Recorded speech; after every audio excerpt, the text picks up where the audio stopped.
Hello there, and today I just wanted to take a break from druzy inserts.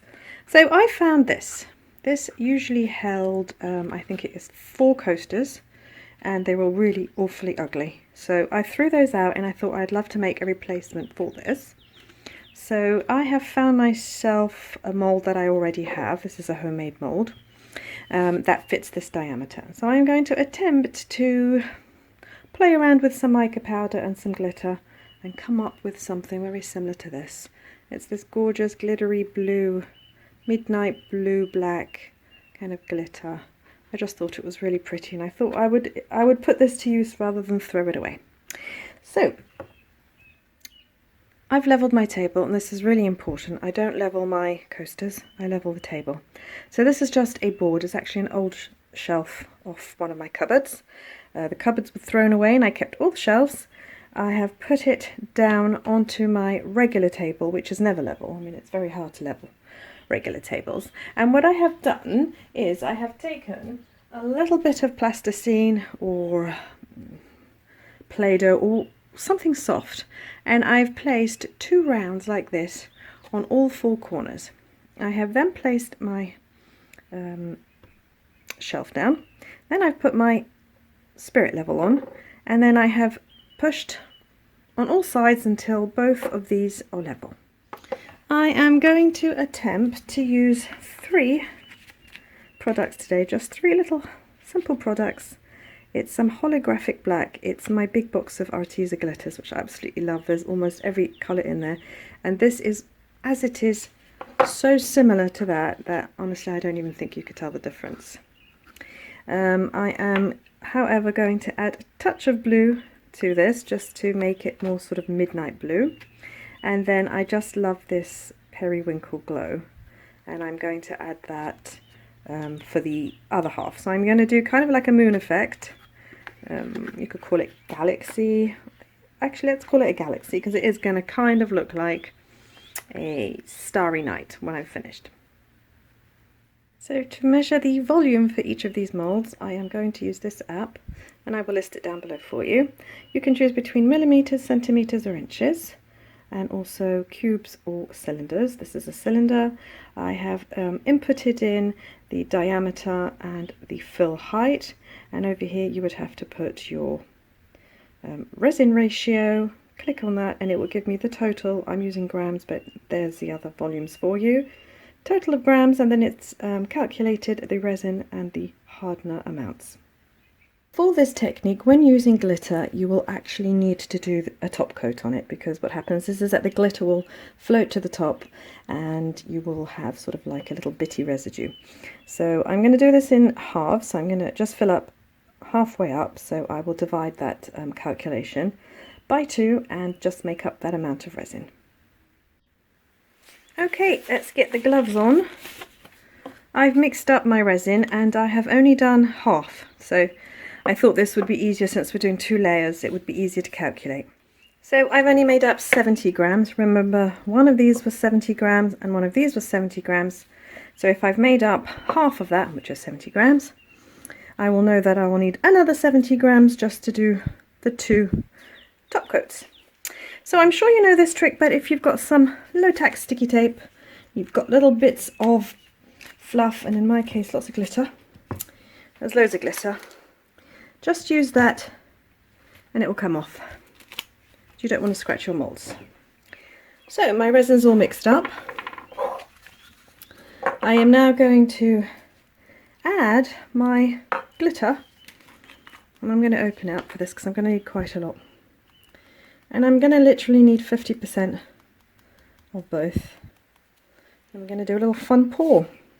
So in goes my glitter, in goes a touch, and just a touch of some blue, and I'm going to go little by little until I get the right shade.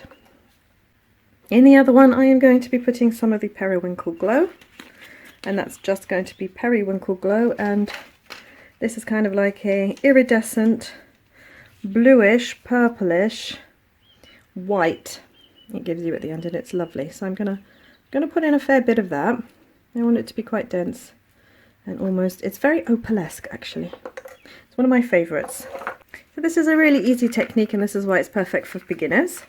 You just need to know, if you haven't seen any of my other videos, you just need to know that when it comes to mica powder, really do mix it in really well. And don't be worried about your working time. You won't lose any of it up spending a good 30 seconds to 60 seconds mixing. So you don't want any lumps of mica in there. So look at that gorgeous pearlesque, sort of kind of like a bluish tinge. I love that. So let's try out my glitter. So remember, I've just put in that gorgeous, it's holographic black from Arteza, and then I've added a little touch of sapphire blue. And the great thing about these mica powders is that you can blend them to make your own customized colours. And you can even blend them with the glitters, as I'm doing here. And it's a lot of fun. You really get your own colour. It's like a customized colour which you haven't bought. So there, I'm satisfied with that. So I don't know if you know this really handy silicone stick. I must get myself some more because they come in a pack of 5, and if you look after them properly you can just keep reusing them, and you can actually just peel off dried resin from there. They're really useful, and they're great for scraping every little last drop off there. So let's start with this and show you how easy this is to do, and it's actually quite a lot of fun.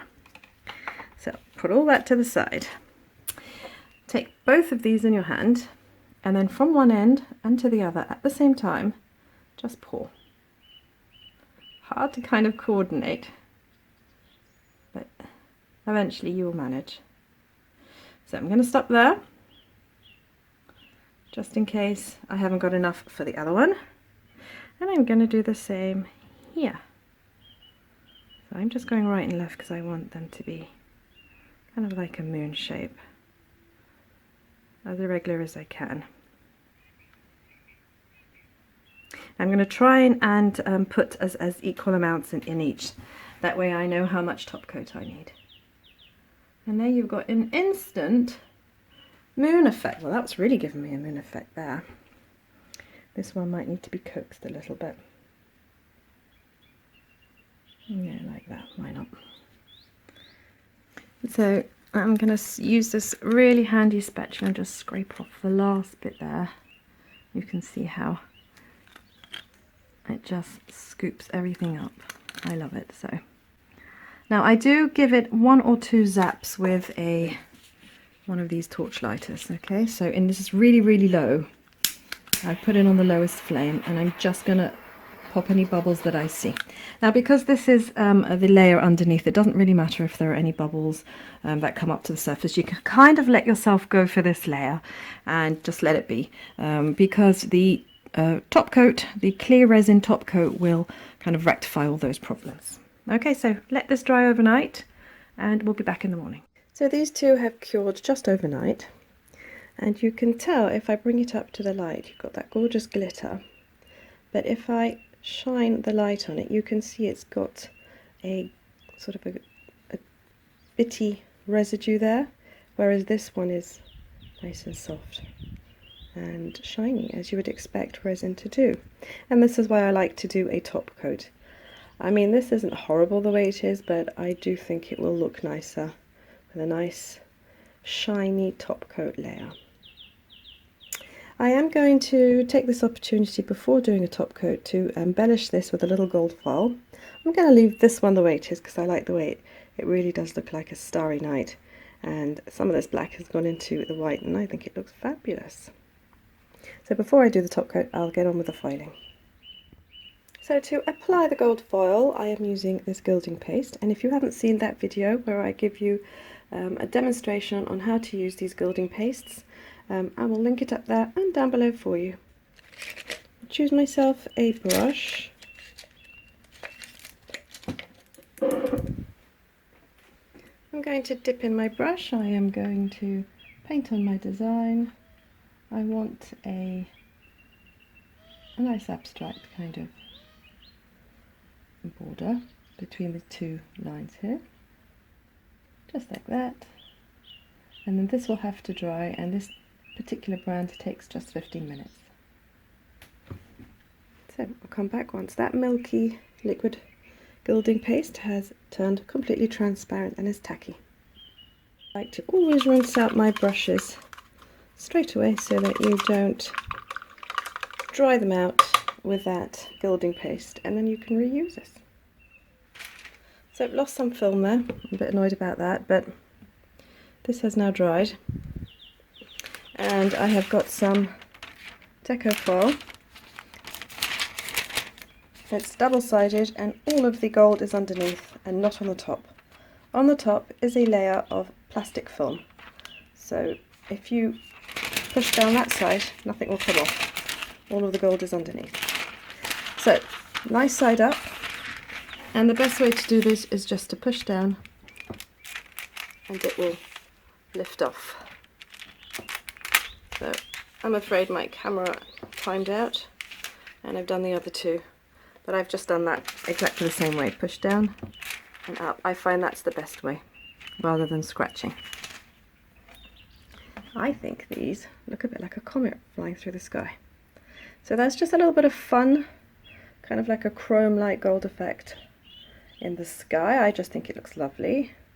And so I am going to go and make 70 grams of just resin, and I'm going to put the top coat on. So I've got my 70 grams of resin, and I'm making sure my table is still level on both sides, and it is. And I am simply going to pour until I reach up to the top of each coaster. And it's very simple, you just pour your top coat straight down and it will eventually self-level. So this gilding is optional, you don't have to do that. If you're a beginner and you're not comfortable doing it, just pour the top coat over straight away. And so you can see I've used all of my 70 grams, so my calculations were great. And I've just distributed the 70 grams between the two until both of these coasters are full up to the top. Now a little tip is that resin retracts very, very slightly. Not sure what the percentage is, I guess it depends on the actual brand. But don't be scared of slightly overfilling it. So get rid of the bubbles, and you might have to come back after about 10 minutes and do the same, because sometimes it takes around 10 minutes or so for the bubbles that are underneath to rise up to the surface, and you'll get like this little cloud there, which I'm going to zap. And then cover it with a box to avoid any dust falling in and leave it overnight to dry.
To finish them off, I think that the easiest thing to do for beginners would be to use one of these oil markers. This is in gold, it's from Arty. They come in a pack with silver, copper and other colours, and I'll list everything down for you, and you simply shake it up, make sure all the ink has dispersed inside the barrel, and then you basically paint on. It's that simple all the way around.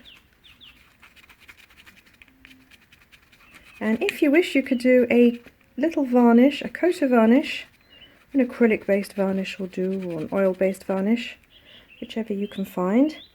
You want to also go around the rims like that if you want. This is all optional, you don't have to put this gold gilding on, you can leave it as it is, but I just think it looks really smart with it. And this is one that I've done before, and I just love the effect that it gives. That's the end of this tutorial. I hope you've enjoyed it, you've learned a little trick or two, and you have the confidence to go off and make your own. If you have any questions, leave them down in the comments below for me, and I'll see you in my next video. Bye!